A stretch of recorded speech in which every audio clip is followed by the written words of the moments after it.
बिस्मिल्लाहिर्रहमानिर्रहीम।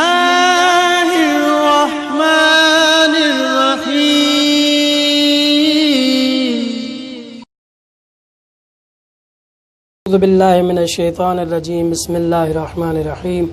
अल्हम्दुलिल्लाहि रब्बिल आलमीन वस्सलातु वस्सलामु अला रसूलिहिल करीम वला अइम्मतिल मासूमीन वलानतुल्लाहि अला आदाहिम अजमईन।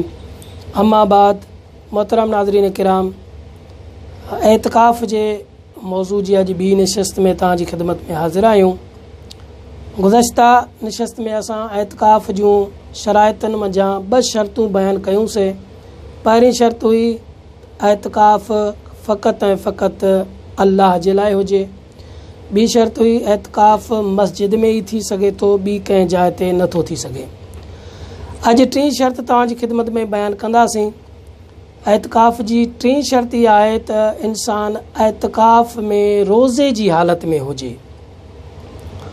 एतिकाफ़ रोज़े खां सवाइ सही कोन्हे को, यानी जेतिरा ॾींहं इंसान मस्जिद में एतिकाफ़ जी हालत में वेहे थो उहे ॾींहं इंसान रोज़ो रखंदो। अगरि रोज़ो न आहे त पोइ उहो शरई एतिकाफ़ शुमार न कयो वेंदो। इहा आहे टीं शर्त। ऐं एतिकाफ़ जे लाइ चौथीं शर्त इहा आहे त एतिकाफ़ 3 ॾींहंनि खां घटि न हुजे।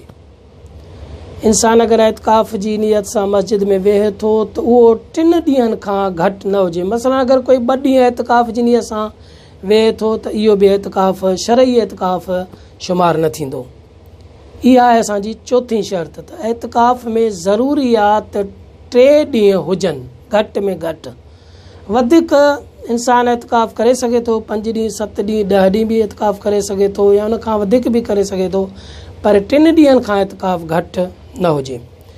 ऐं 5वीं शर्त जेका आहे एतिकाफ़ जी, उहा औलाद ऐं घरवारी सां तालुक़ु रखे थी। छो जो ही एतिकाफ़ हिकु मुस्तहब अमल आहे।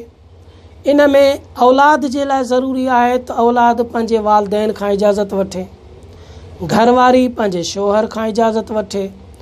अगरि औलाद वालिदैन जी इजाज़त खां बग़ैर, घरवारी शौहर जी इजाज़त खां बग़ैर एतिकाफ़ करे थी त उन्हनि जो एतिकाफ़ बि सही न थींदो। इहा 5वीं शर्त आहे। ऐं 6वीं शर्त एतिकाफ़ जी आहे त एतिकाफ़ में जीअं इंसान वेहे थो त उन एतिकाफ़ खे बाक़ी रखिणो आहे। यानी 3 ॾींहंनि जी नियत सां अगरि एतिकाफ़ में वेठो आहे इंसान त हिकिड़ो ॾींहुं वेही 2 ॾींहं वेही एतिकाफ़ छॾे हलियो वञे, ईअं नथो करे सघे। 3 ॾींहं लाॻीतो या 5 ॾींहं या जेतिरा ॾींहं हुन एतिकाफ़ जी नियत करे मस्जिद में वेठो आहे ओतिरा ॾींहं हुनखे मस्जिद में रहणो आहे। बग़ैर उज़्र शरई जे हू एतिकाफ़ छॾे नथो वञी सघे। इहा आहे 6वीं शर्त। ऐं अॻिते ॿिया कुझु शराइत जेके मुअतकिफ़ जा शराइत आहिनि उहे इंशाअल्लाह अॻी क़िस्त में बयानु कंदासीं। वस्सलामु अलैकुम वरहमतुल्लाहि वबरकातुहू।